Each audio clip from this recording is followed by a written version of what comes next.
I welcome you all with my love and respects. Today's subject is awareness, the gates of God. Today we'll go deep into the subject awareness.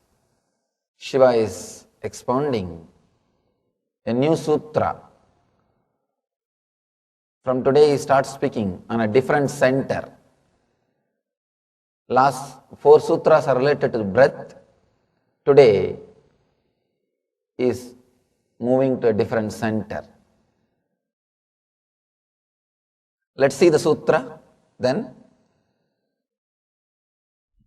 we'll see the meaning. Taya puryasu murdhantam bhangtva pruksapasetane nirvigalpam manakritva sarvodve sarvagodgamaha. Daya puryasu murdhantam bhangtva brukshepasetune nirvigalpam manakritva sarvodve sarvagodgamaha. Beautiful sutra. Shiva says, attention between eyebrows, let mind be before thought, let form fill with breath essence, to the top of the head and there shower us light. It's one of the esoteric, mystical technique.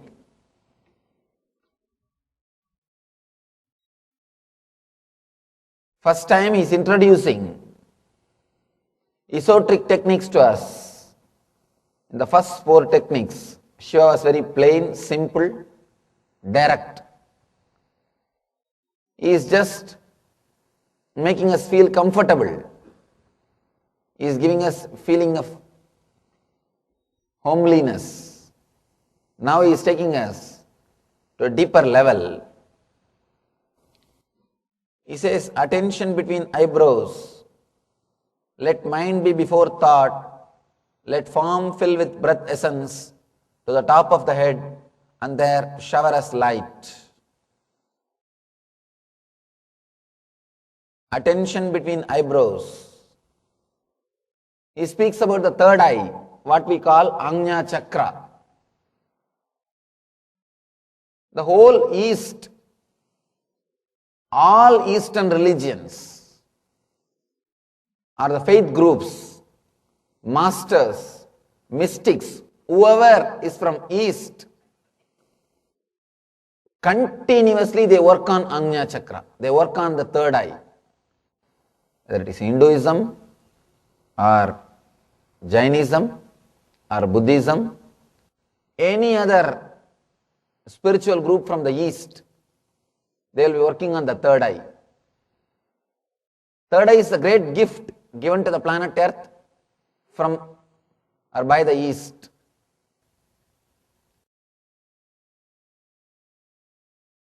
This third eye, to awaken this third eye, this Ajna Chakra, according to my knowledge, at least 5,000 techniques are there. At least 5,000. There is no master or no teacher who has not worked on the third eye in the East. In the East, spirituality starts with third eye. Anybody who enters into the spiritual life, the first thing they do is start working on the third eye. Even in a regular life in India, continuously people work on the third eye. Sometimes indirectly, without knowing, even this kumkum, this keeping the kumkum is a technique to work on the third eye. Constantly you will be aware of third eye. For third eye, attention is food. If you start giving your attention to third eye, it will be awakened. It will start directly expressing energy. It will start expressing the pure consciousness. All yogic powers are expressed from this third eye only. All yogic powers, whether it is the power of materializing or the power of teleporting or power of telling the future or power of making your dreams into reality, everything is from this third eye only. Third eye is the most powerful energy center.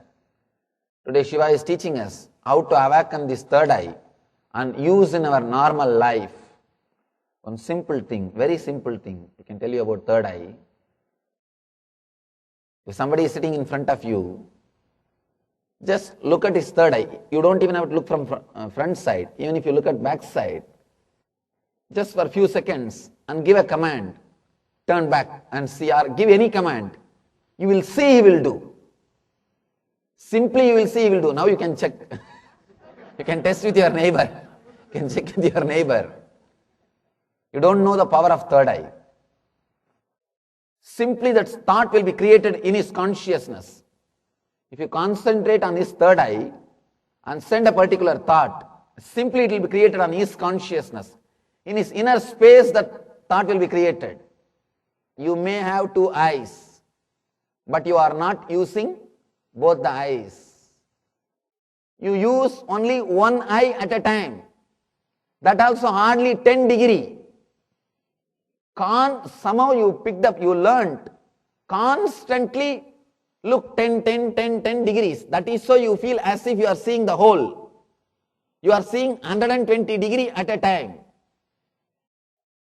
But as on now, your awareness is not enough to use both the eyes. That is why we call, in Sanskrit, when it comes to senses, they say chakshu. Chakshu is not plural word. Please be very clear.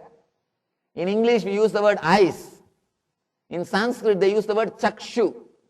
They don't use the word plural. They use only singular word.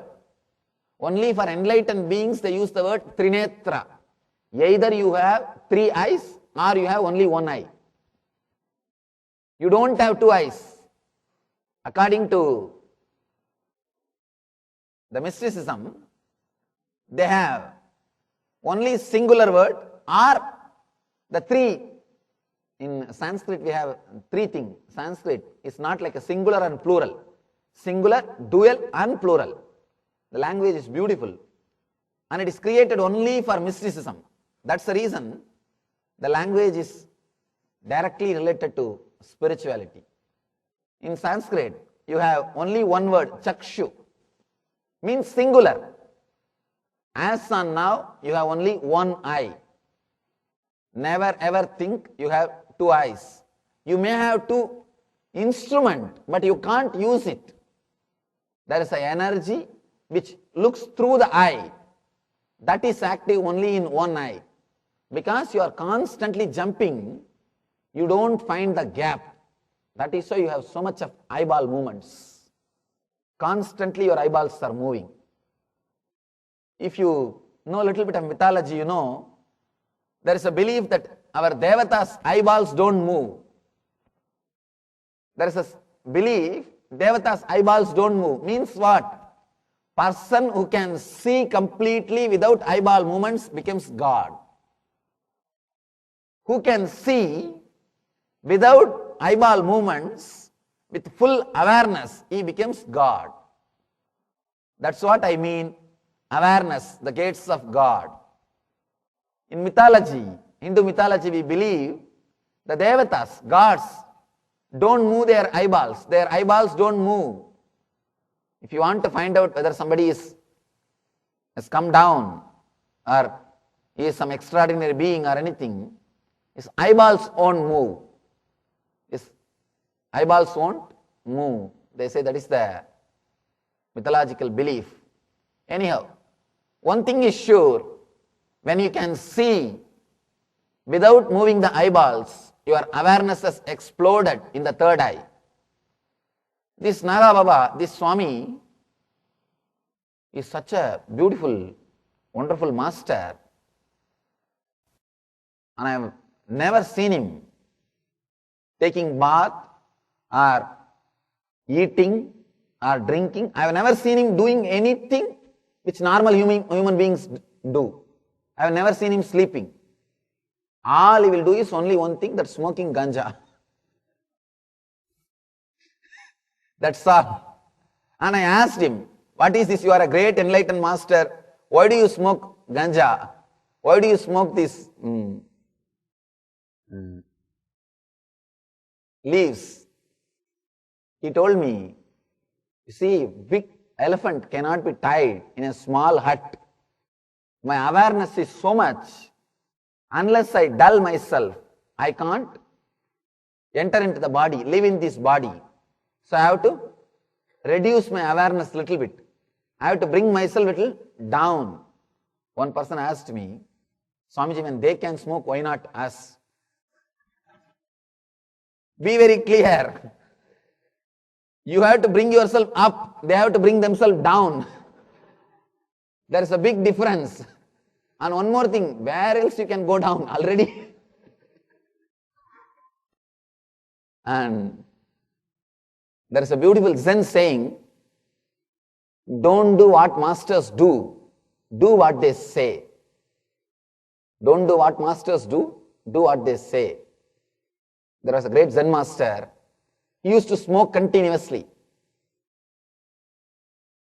But he will always tell people, I don't smoke, don't drink. One disciple asked him, what is this, master? You gave us instruction, don't smoke and don't drink. But you are smoking every day. You are a chain smoker and you are not even hiding it. You are smoking in front of us.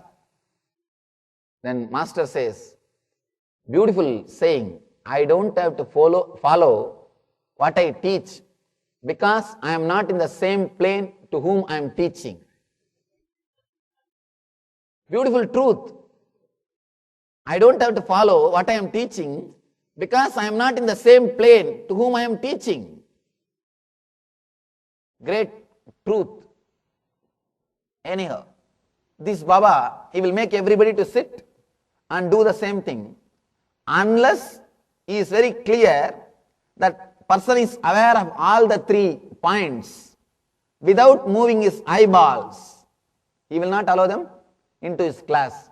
But once he accepts them into the class, he will really take care and see that the person achieves some spiritual experience.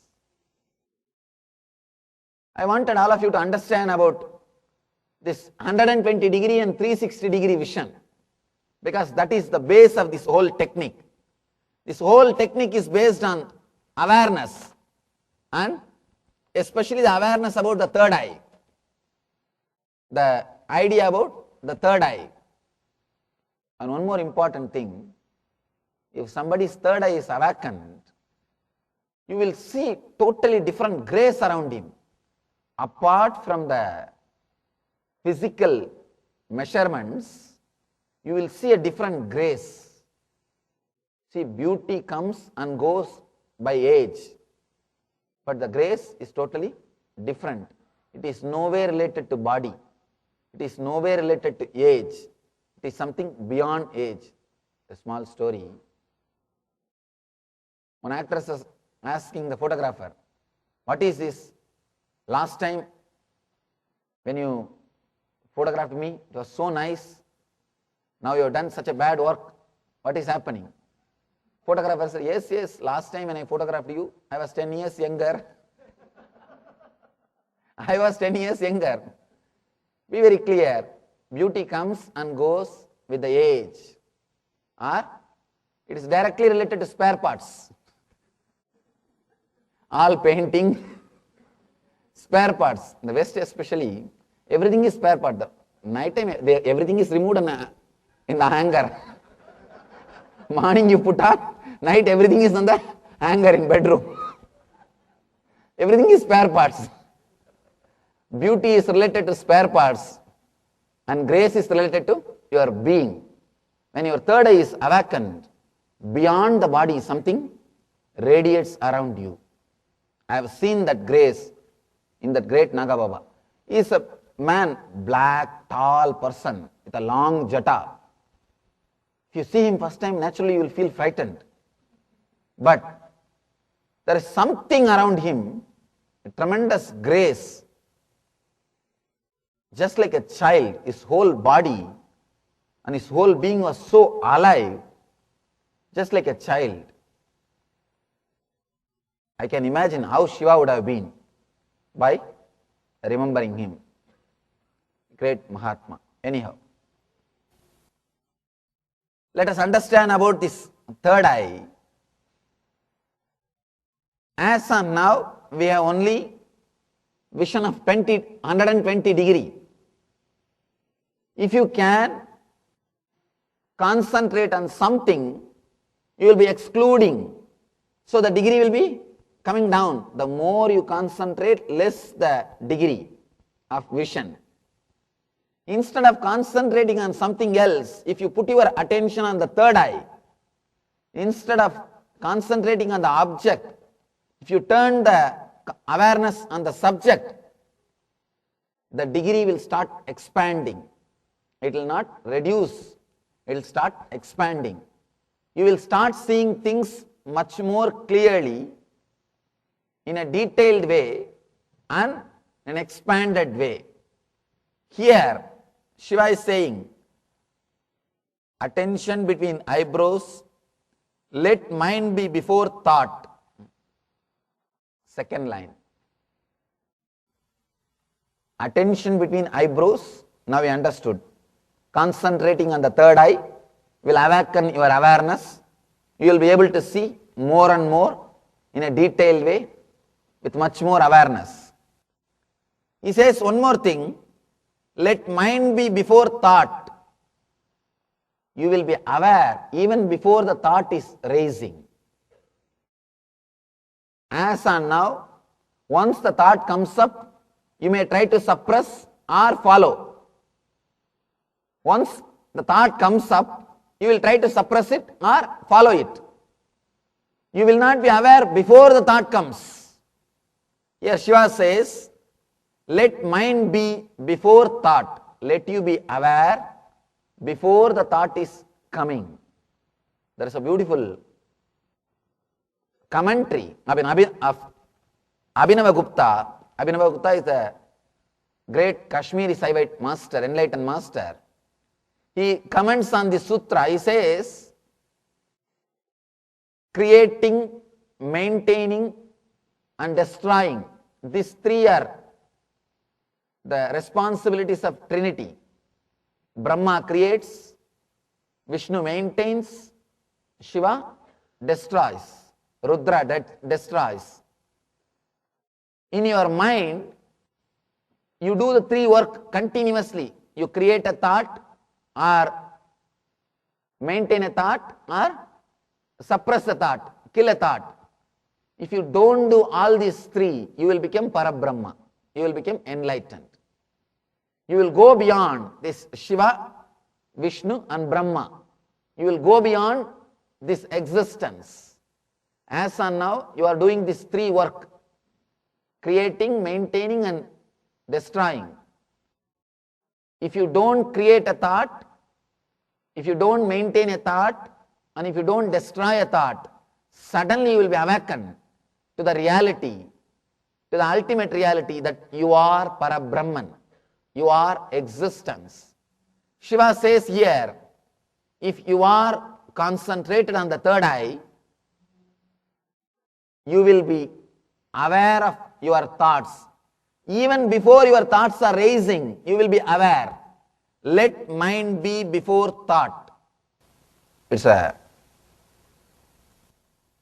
You need to understand this one thing deeply. This is the greatest liberation. Being aware before thought raises is the greatest liberation.